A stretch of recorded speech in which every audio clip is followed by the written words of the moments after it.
Cantina. Please remember, tip the Wookiee bartenders 20%. No droids, no bounty hunters, no Raylos, no Ray Nobodies. No Disney, Star Wars, canon fans of any kind. We do this because we love Star Wars and Lucasfilm and what it used to be and what it could be again. I've got a movie on here, so I'm going to turn it down. I thought it was going to be good. It's Married to the Mob with Michelle Pfeiffer, and I want to just. Okay. Yeah, I got bored. I just got done watching Sci-Fi for You. You can catch that stream there. Jason Hunt had a good conversation going.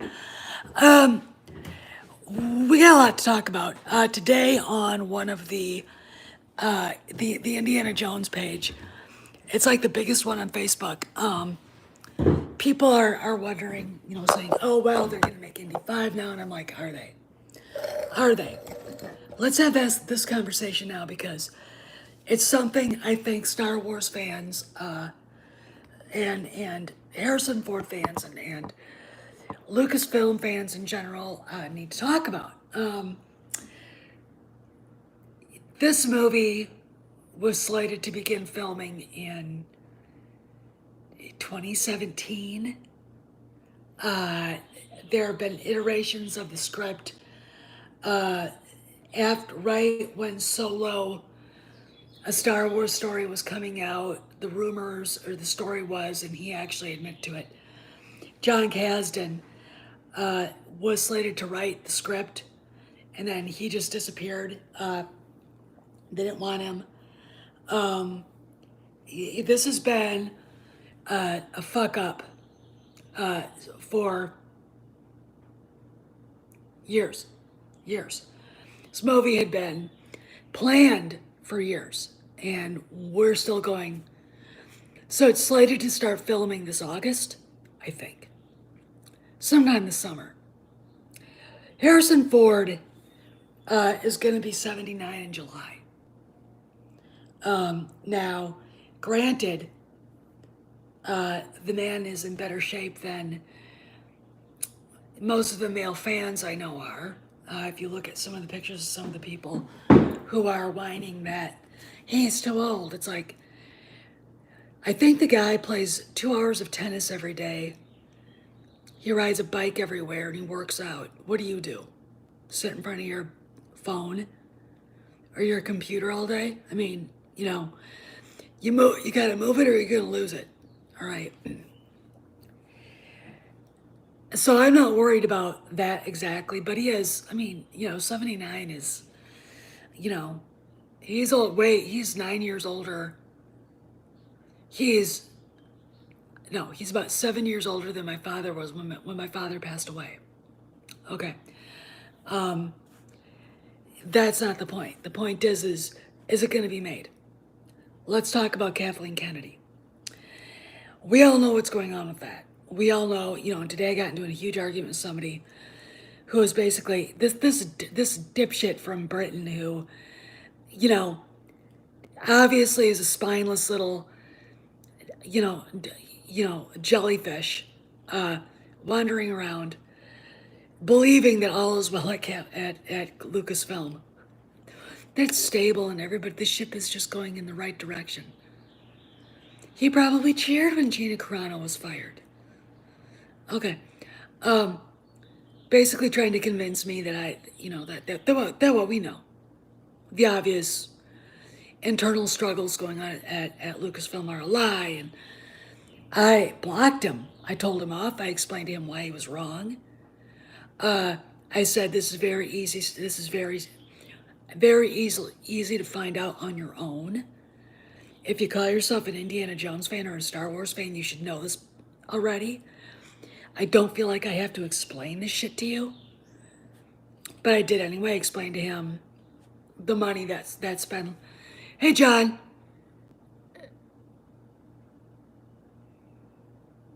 I don't, and we don't talk about that.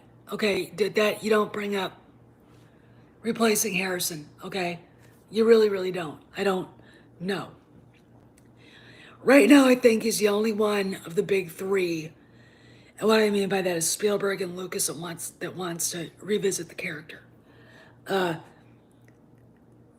But let me go back to what I was saying. Um, Only an ageist, bigoted asshole would say they should replace Ford with who? Who? You find someone who has the same authentic masculinity, who's got the same charisma. There isn't anyone.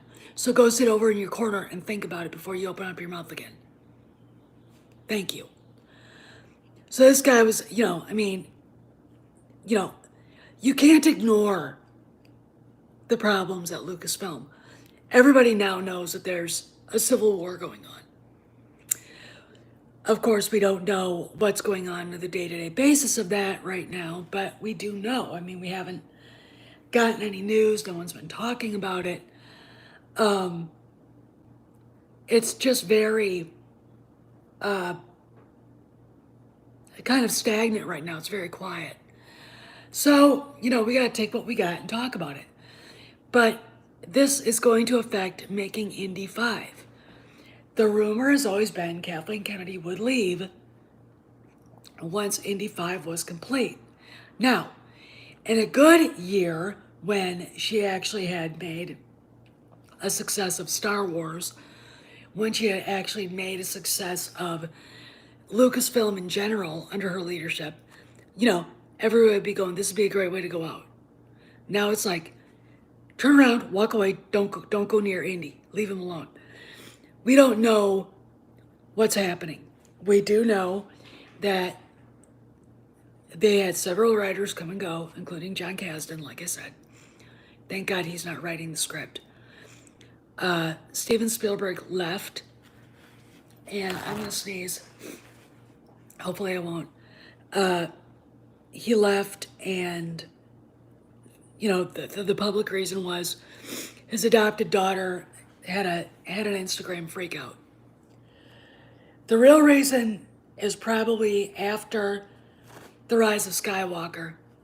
And if you notice that when they were scoring The Rise of Skywalker, the only person from the old days to show up to hang out with John Williams was Steven Spielberg. Think about it.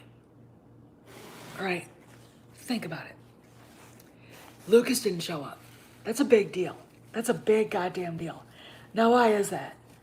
Well, if you believe Doomcock and others, there is a cut that JJ worked on with George to try to save what was broken.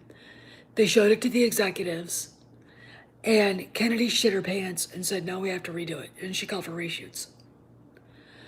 So it is estimated, I just found this out, that filming The Rise of Skywalker, producing it, wasn't $300 million. Get ready. Hold on to your horses. It was $500 million. How much money do you think Disney actually made on that? Fast forward to late June. A big investor dude shows up at the ranch and asks, as he's looking around, is there an alternate cut of The Rise of Skywalker that Abrams shot with George? Yeah, there is. I'd like to see it. Goes, and it's a very rough cut. These are different. They're not, is the music added? What did he see? How long, was most of it filmed? How long was what he saw? Like hour long, 2 hours long? Did he sit there like, you'd sit there for a movie like that for 2.5 hours? You don't know. He gets up when it's over and is very quiet. Walks out in silence. Doesn't say anything to anybody. He is royally fucking pissed. Kennedy is then called to a financial meeting with all of her projects. This is a story Doomcock put out there, but I heard this from other people. This isn't from one source. So the reason why I'm repeating it again is because it's two sources. Two different sources from two different places. Kennedy sends out a memo or an email out to the Lucasfilm basically, saying that, I don't know what's going to happen next. I'm going to start looking around for a new situation or something like that, whatever. Basically, telling the people that have supported her there that wherever she goes, they'll be welcome to follow her. Please go and take all of them with you. She couldn't find any place. We've talked about this. Would this have affected producing Indiana Jones 5? It may have, may not. Could she still be a producer on the movie? Yeah, she could still be listed as a producer. Does she need to be president of Lucasfilm to help produce Indiana Jones 5? No. No. Her being president of Lucasfilm has absolutely no goddamn bearing on Indy 5. Yet, it might be the thing that may not make it happen. All right. We've got until October for her to go. Okay. She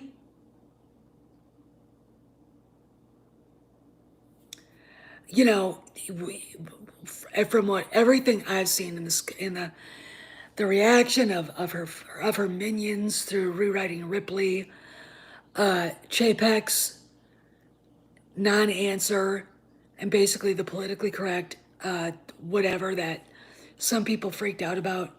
I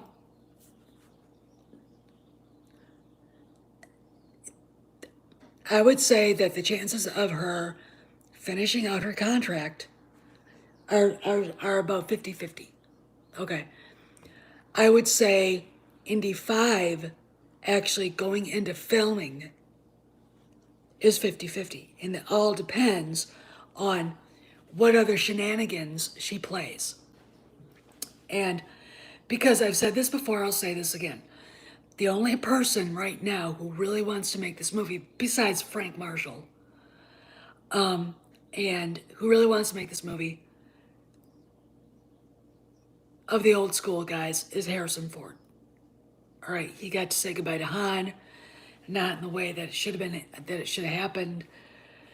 I would hasten to say I'd probably drag him back and say we're redoing it and you got to come back, and then dangle like $50 million in front of his nose.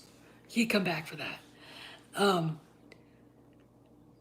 then say, we're not punting this. We're not, phoning it in. We're actually going to work our asses off on this. We want the fans to feel like they saw the movie that they were expecting. Okay? Not phoned in Han Solo. Not phoned in Indiana Jones, which I don't think Indy will be phoned in. The fact that,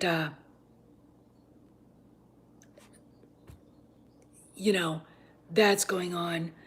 But if he walks away, it's over. And, Spielberg walked away. He's now just an executive producer. That says a lot.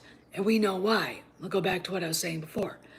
When Kennedy decided to just toss Lucas's stuff with Abrams, again, that was probably the last straw for a lot of people. She didn't listen to anybody. She didn't listen to these guys. And they saw that. I mean, first off, it's insulting.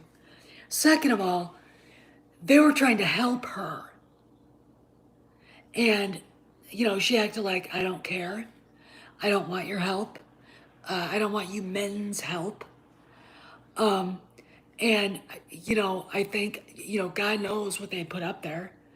Mazarius and I have talked about it. I mean, I'll tell you, when you've got J.J. Abrams going back and forth and trying to figure out who Rey is, and for the most of the Force Awakens, she was Kira Solo, and when they were filming it, everything you saw, Kira's speeder, Kira's this, Kira's that, and the fan art, she's dressed like Han. Okay, all this stuff about her being a nobody and a Palpatine is bullshit. That's probably stuff she was told to say by Kennedy's people, so it wouldn't come out that they were wrong or that they screwed up. They did, though, and they know they did, and they don't care. All right, they don't. When a person like Kathleen Kennedy screws up, they're narcissists. You can't convince them they screwed up.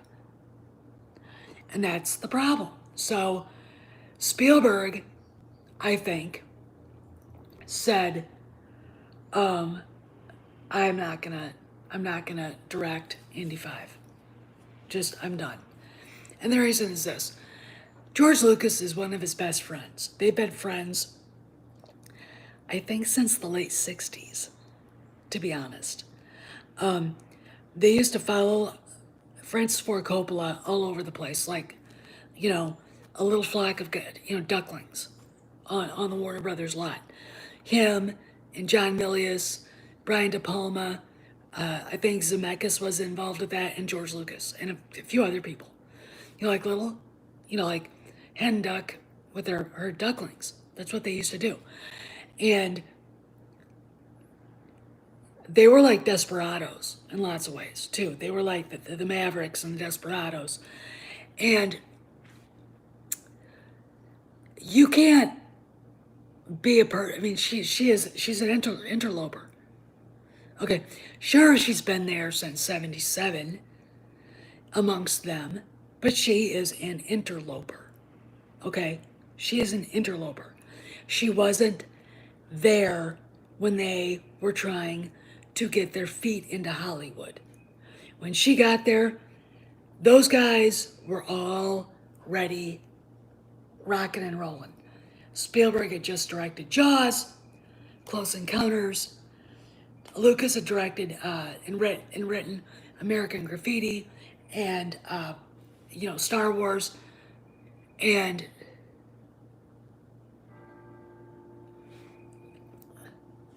they do.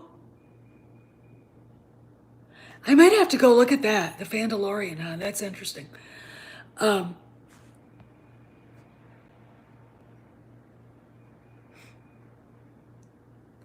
Yeah, well, if you look at, we're talking about the Rise of Skywalker.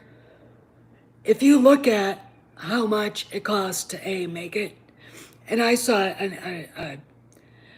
a number that was $325 million. All right. Okay. But if they doubled that, if they actually took the original, I think, budget was 225 million. People come around and say, Kennedy's really good at numbers crunching and the budget.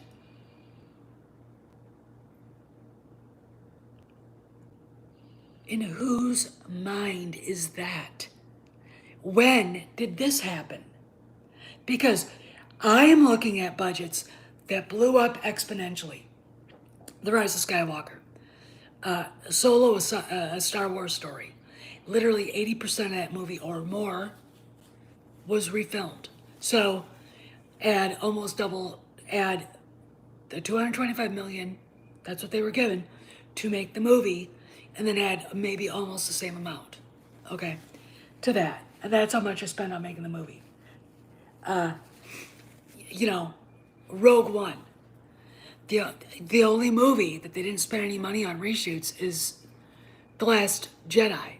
And that's because, dear Ryan Johnson, shit doesn't stink.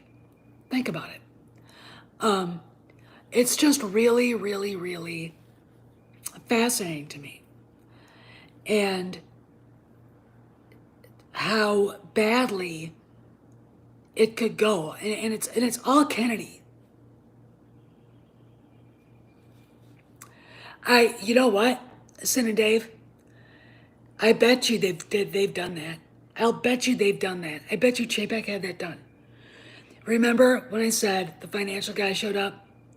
I believe he did. I've heard that from two different people, two different sources. I'll bet you that's what he was doing. I'll bet you he was going through the books. All right, If you're going to put out a shitty product, people aren't going to want it. If you're going to treat the fans badly because they dared to criticize your movie, you're not going to sell any, you're not going to get butts into seats. All right. If you're going to do the exact opposite for a character that you should have, I'm reference to Solo, then, I'm sorry. Just because 5 years ago a movie sounded good doesn't mean you should make it. And they were talking about making a movie about Han Solo in 2008. And if George had gone out and done that, it would probably have been a really good movie. Because, Jason Hunt was talking about archetypes. Luke Skywalker, King Arthur. Okay. Han Solo, Wyatt Earp, Johnny Ringo, Doc Holliday. You name the Bat Masterson, Wild Bill Hickok. Name the gunfighter. Name the Old West hero. And when I talk about heroes in mythology likely being real people, my example of that are the gunfighters of the Old West. I'm talking, Davy Crockett was a real person. Daniel Boone was a real person. All right. That leads me to think Achilles and the people that fought the Trojan Wars were real because there's now historical evidence they existed. Okay. It's really, really, really fascinating to me that you could take something like Star Wars, which is so unique and yet in its setting perfect for what it's there for. Teaching good versus evil, right versus wrong, the hero's journey. Hector and Ajax, they were both real people, likely. Why do I say that? Because we know we had our own mythological heroes that were real, that did have mythologies built up around them. Wyatt Earp wasn't the do-gooder that we thought he was. He was a gambler. He was a pimp. He was a horse thief. And there were times when he was on the right side of the law. When the shit went down at Tombstone, it was about Democrats versus Republicans. The Earps were Republicans. The Democrats were, the Clanton and McClowrys. By the time it was over, Clantons and McClowrys lost their asses. But the Earps lost their brother, Morgan. It's just, a mythology was built up around him. Just like a mythology was built up around Hector, Ajax, Paris, Helen, Achilles, all of these people, Agamemnon, etc. Okay? They were real. Aeneas, his flight from Troy then he goes to Carthage, meets Dido, leaves her, she kills herself, and he goes to found the nation of Rome. I'll give you an example, historical example. No one knows where the Romans really came from. There were an indigenous people civilization living on the peninsula of the boot of Italy called the Etruscans. The Etruscans had a lot in common with the Greeks. They believed in the gods, but they were different. All right. The Romans appeared. They came from somewhere, but they weren't Etruscans. They did, however, basically consume and destroy the Etruscans eventually. So when you hear about Aeneas showing up on the beaches on Italy to found the city of Rome, you're probably talking about a real person. All right. The Mediterranean has had multitudes of pilgrimages, of migrants The Phoenicians became the Carthaginians. On and on and on and on and on. Okay.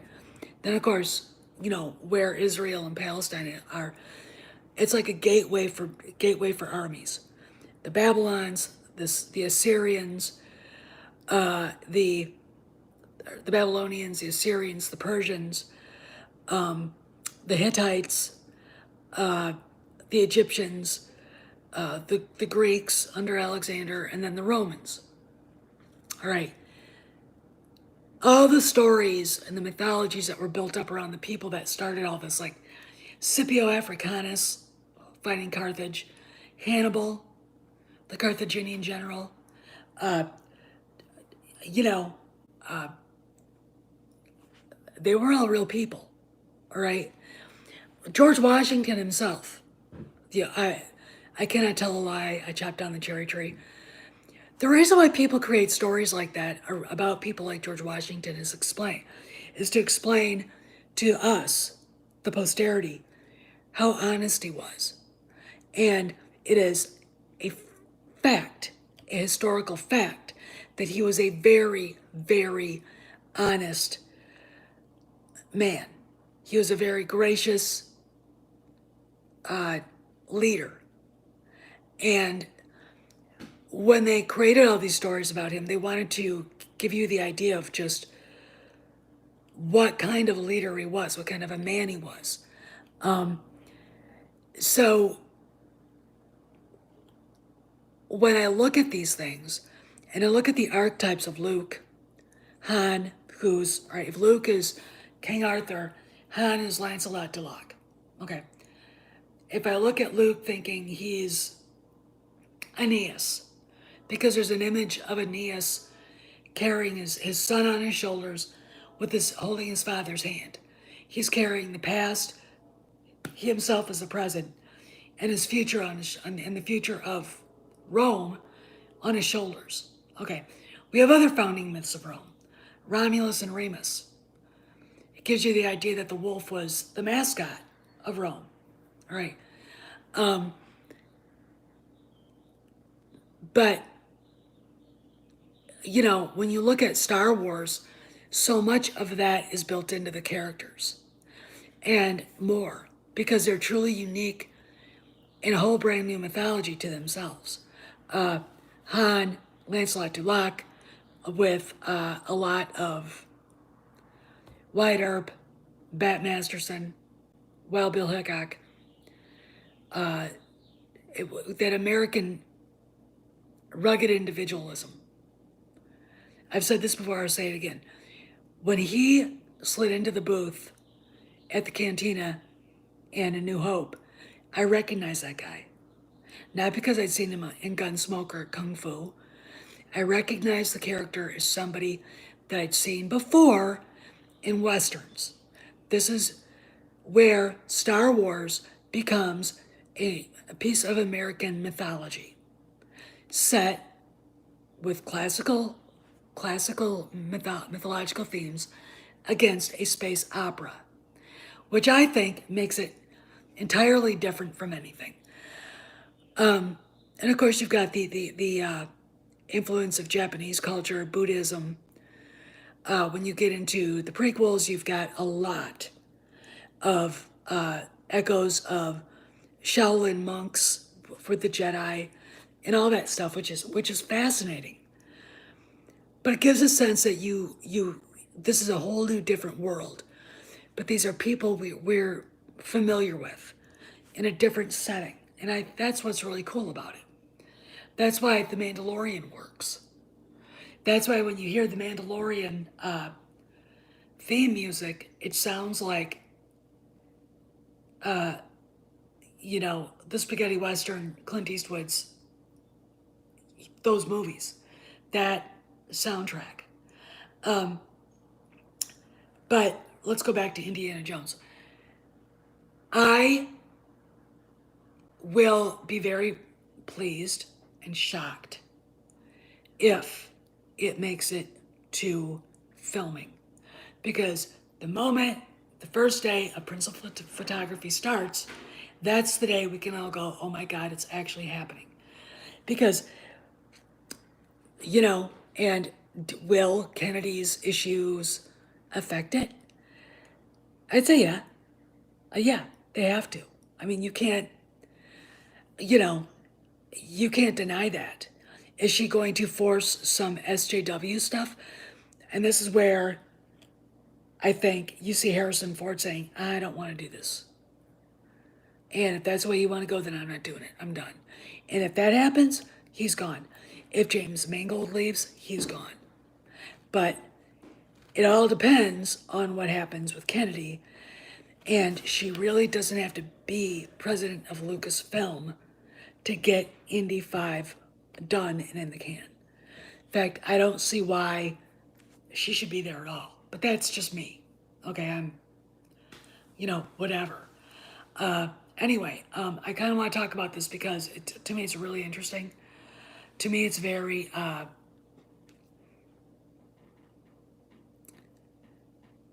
it makes me wonder out loud just where it's going to go. The fact that there are people out there that actually don't realize and don't, out of fear of the unknown, and because they're intellectually lazy, they don't want to realize or know the real truth about what's going on behind the scenes at Lucasfilm. And it's bad. It's really, really, really bad. We have people attacking the fandom right now, flagging, YouTube channels, and, you know, if ever, I feel like actually getting people involved who could probably actually really, really blow the story wide open. And I might just do it. I'm not going to say who, but there's a way to do this. And this shit's got to end. I mean, the attacks on fans have got to end. And, you know, Lucasfilm needs their email hacked. That's what they need. If there was an email hack of Lucasfilm on the scale of Sony, I guarantee you there'd be hell to pay. There would be hell to pay. And maybe it would help facilitate the move, the leaving of people from the studio. I don't know. Anyway, but I do want to see Indy 5 made because Harrison Ford wants it. And that's really the main thing. I mean, you know, he's really given a lot of great stuff to the fandom, to his fans, and to the culture in general. And I would love to see him as Indiana Jones one more time. And the reason is I think he deserves that chance to play him again. I think it'd be a good way to hang the hat up. It would be great to see him doing what Indy does. There was a story out there that Brad Pitt's joining the film, and they were in one film together a long time ago, and that was The Devil's Own, and it was about, I told you guys about this, IRA terrorist bunking out at a New York City, Brooklyn, New York City cop's house, and he doesn't know he's a terrorist, and it gets really, really crazy. A great movie, by the way. So, oh, excuse me. I'm sorry, the dog woke me up real early this morning and wouldn't leave me alone. It's just really, and I didn't sleep very well last night. When I was finally sleeping, he was like, "Let me out! Wake up, Mom!" I was like, "Oh Christ!" So I had to get up. It's just if this is gonna be one of those things now. But I have to check on the Brad Pitt thing. I don't, I saw it up there, and I'm like, so if he's in it, if that's a real thing, then it's probably going to happen. But you never know. With all this shit going down at Lucasfilm, who knows what's going to happen. But anyway, I kind of want to jump in here. It's shorter than usual. Chat's awful quiet. You know, it's real quiet right now, except for that chick Meg attacking Anna, and you guys see a picture of this chick? She went on her podcast last night. You should have seen her. It's like, I'm gonna say this. I'm not sure if Meg is really a woman. All right, I'm not kidding. She's a very, I feel bad for her. She's a very strange person. It's like Anna's being stalked by an ugly version of Sean Young. It just, wow. And I kind of think, I know why Anna's upset. Oh yeah, I thought, hey, is he a robot? Oh, I've been great. I kind of think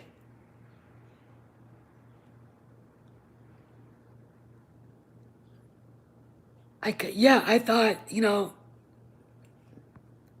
Trayla, I mean, I'm not kidding. I was trying to fall asleep and May sent me a message and showed me a picture of her, and I was like, what the hell was that? I mean, the chick freaks me out. Okay, there's something wrong with her, and I think maybe she's on the spectrum. I don't know, but she's very, you know, so I think kind of getting into a fight with her is kind of you don't get into a pissing contest with sad, unfortunate souls like that. So I'm like, you gotta let this go. I mean, I said my piece yesterday, but on Anna's stream and then on Jesse's, but this girl's an unfortunate soul, and sometimes you just gotta go. I really don't think she's gonna get Anna's video taken down.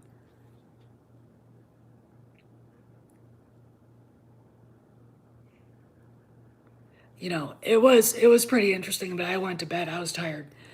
But anyway, yeah. So I just wanted to talk about Indy 5, and all the shit, and we know. Recap again all the crap that we have been told about Kennedy, and if it's going to be done or not, and if the Brad Pitt rumors are true, then it's a 50-50 chance that it's going to happen. And I'm going to tell you guys this, and then I'm going to go. Just because an actor's talking to somebody, a studio, about taking a role, doesn't mean he's going to take it. Okay? And it doesn't mean that the movie's going to be made. All right? I'm just putting that out there. But we have to see. We will see what happens. Anyway, gotta go because my voice is going and I gotta take the dog out.